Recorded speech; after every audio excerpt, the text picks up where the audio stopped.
So welcome back to my channel guys. मैं हूं आपका दोस्त भास्कर वर्मा, लेके आया हूं HTML सीरीज की एक और वीडियो। तो दोस्तों, पिछली वीडियो के अंदर हमने जो है लिस्ट के बारे में डिस्कस किया था। हमने ऑर्डर्ड अनऑर्डर्ड लिस्ट बनाई थी, डिस्क्रिप्शन लिस्ट बनाई थी। आज की इस वीडियो में हम डिस्कस करने वाले टेबल के बारे में।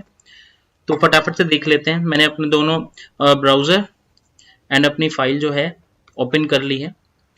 ठीक है, तो आज का जो अपना टॉपिक होने वाला है वो होने वाला है table in HTML web page. Okay, so दोस्तों, इसके लिए जो टैग यूज होता है आपका, तो टेबल यूज होता है। जो सबसे इसका मेन जो की टैग होता है टेबल। जितनी भी टेबल आपकी आएगी वो इस टेबल टैग के बीच में ही आएगी, यानी उसका कंटेंट बन के आएगी। मैं आपको एक बार फटाफट से दिखा देता हूं कि टेबल किस तरीके से हम इसके अंदर जो है सिंटैक्स बनाएंगे, वो उसका फ्लो कैसे रहेगा और वो इम्प्लीमेंट कैसे करना है। ठीक है, ये देखो, ये आपकी जो है एक्सेल शीट है। इसके अंदर ये जो दिख रहे हैं आपको, ठीक है, ये ब्लॉक्स दिख रहे हैं, इनको बोला जाता है सेल। ठीक है, तो ये सेल होती हैं। और जो ये 1 2 3 4 5 आपको दिख रहा है, ये है रो ABCDE, ये आपके कॉलम्स होते हैं। तो इसके अंदर जब हम यहाँ पे सिंटेक्स लिखेंगे, इसका जब कोड लिखेंगे तो इस फ्लो में चलेगा। रो में पहले पूरी रो के बारे में, फिर सेकंड रो के बारे में, फिर थर्ड रो के बारे में, और ईच कॉलम के लिए हम उसके अंदर डाटा फिल करेंगे। देखते हैं कैसे करते हैं। ठीक है, तो सबसे पहले जो इसका जो टॉप वाला जो आपका रो है उसे हम बोलते हैं हेडर।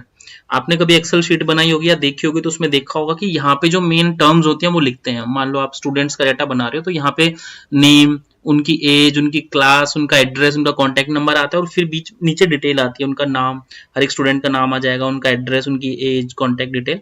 तो इस तरीके से हम सबसे पहले जो है ऊपर का हेडर बनाएंगे। तो उसके लिए जो टैग यूज होता है वो होता है टेबल हेडर। ठीक है, टेबल हेडर के अंदर अब हमें क्या करना है, स्टूडेंट का मान लो नाम चाहिए हमें, सेकेंड हेडर के अंदर हमें चाहिए एज, और थर्ड में हमें चाहिए क्लास, और फोर्थ में हमें चाहिए एड्रेस फॉर एग्जांपल। तो ये आपका हेडर हो जाएगा टेबल का।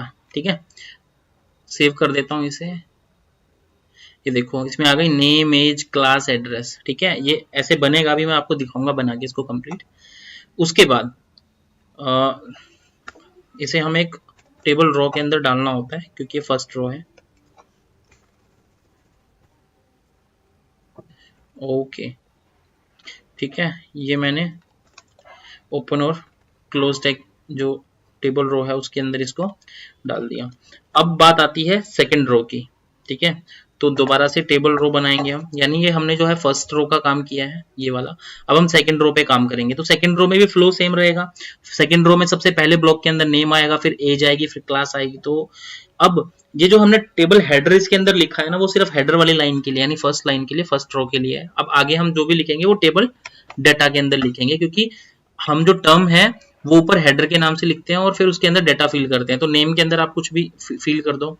ठीक है, मान लो आप अनु, और टेबल डाटा, उसके बाद उसकी एज आपने लिख दिया 24। देन थर्ड टेबल डाटा के अंदर आपको क्लास लिखने, तो आपने लिख दिया 12th। 24 के हिसाब से छोटी क्लास हो गई, बट एड्रेस कुछ भी, ASDF दिल्ली। ठीक है, उसके बाद 4 चीजें हो गई। अब इसको सेव करते हैं, पेज पे आते हैं, रिफ्रेश करते हैं। दिख रहा है आपको, नेम के नीचे अनु आ गया, एज आ गई, क्लास आ गई, वैसे ही नीचे एड्रेस आ गया। तो उसी तरीके से अगर आपको कुछ और इसके अंदर डिटेल बनानी है तो आपको वही नेक्स्ट रो के लिए टेबल रो डालना पड़ेगा, उसके बीच में आपको कंटेंट डालना पड़ेगा, सेव करना होगा। और ये देखिए, इस तरीके से आप जो भी जितनी भी रो में आप डाटा डालना चाहते हैं, ठीक है, वो इस तरीके से आप डाल सकते हैं। सबसे पहला जो ये ऊपर वाला होता है उसे हम हेडर बोलते हैं, तो वो टेबल का हेडर होता है। तो वो TH करके जो टैग है वो यूज होगा इसके लिए, TH, और इस फ्लो में चलेगा लेफ्ट टू राइट। पहले फर्स्ट लाइन के लिए, फर्स्ट रो के लिए जो है आप लिखोगे, उसके बाद बाकी में हेडर नहीं होगा, बाकी में डाटा होगा, इसलिए आप टेबल डाटा जो है टैग यूज करोगे। और जब आपको रो चेंज करनी है तो आप उससे पहले TR जो है टैग यूज करेंगे, ताकि टेबल रोज को पता लगे कि हाँ हम टेबल रो की बात कर रहे हैं। ठीक है, तो एक बार रिफ्रेश कर दूं, शायद मैंने 3 बार लिखा है। हाँ, ठीक है, इस तरीके से। तो ये आपकी टेबल बन गई। अगर आपको उसको बॉर्डर ऐड करना है, वैसे सीएसएस में आता है ये पार्ट, बट फिर भी बता देता हूँ, अगर आपको बॉर्डर ऐड करना है इसके अंदर तो आप सिंपल सा बॉर्डर डाल के उसमें कुछ भी लिख दो, 1 2 3 4 5, उसी हिसाब से उसकी थिकनेस आ जाएगी। ये देखो दिख रहा है आपको, बॉर्डर ऐड हो गया इसके अंदर। और कई बार इसके अंदर हम स्पेस भी बना सकते हैं, जैसे एड्रेस काफी कंजस्टेड सा लग रहा है, अगर इसके अंदर हमें बनाना है तो एट्रीब्यूट्स यूज होते हैं सेल पैडिंग के नाम से। ठीक है, सेल पैडिंग के अंदर आप क्या कर सकते हो, मान लो आपने 3 लिख दिया तो सेल की पैडिंग हो जाएगी। ये देखिए अब ये कंजस्टेड नहीं है, तो जो नाम अंदर लिखा हुआ है, जो भी उसके अंदर कंटेंट है सेल के अंदर, वो कंजस्टेड नहीं लगेगा। अगर आपको इसको और ज्यादा करना है तो आप 10 कर सकते हो। ये देखिए स्पेस बन गया है। ठीक है, इसी तरीके से होती है सेल स्पेसिंग। वैसे ये सीएसएस के अंदर आता है, बट फिर भी आपको बता देता हूँ क्योंकि सीएसएस जब कवर होगी तब होगी। ये देखिए मैंने सेल स्पेसिंग 5 कर दिया, तो ये सेल्स के बीच में जो स्पेस है ना ये इंक्रीज हो गया। अब मैं इसको 5 की जगह 10 कर देता हूँ तो आपको चेंज देखने को मिलेगा। ये देखिए स्पेस बढ़ गया ना। तो इस तरीके से ये काम करता है। मेन आपका यही है कि आपको इसके अंदर टैग्स का ध्यान रखना है कि मेन जो है टेबल आपका टैग आएगा, तो टेबल टैग के अंदर ही सारा कंटेंट होगा। उसके बाद जो रो होंगी उसके लिए आप हेडर जो होंगे उसके लिए आप टीएच करके आप टैग यूज करेंगे। उसके बाद उसके अंदर उसका हेडर का जो है कंटेंट डाल देंगे कि आपको क्या शो करना है as a header first row के अंदर।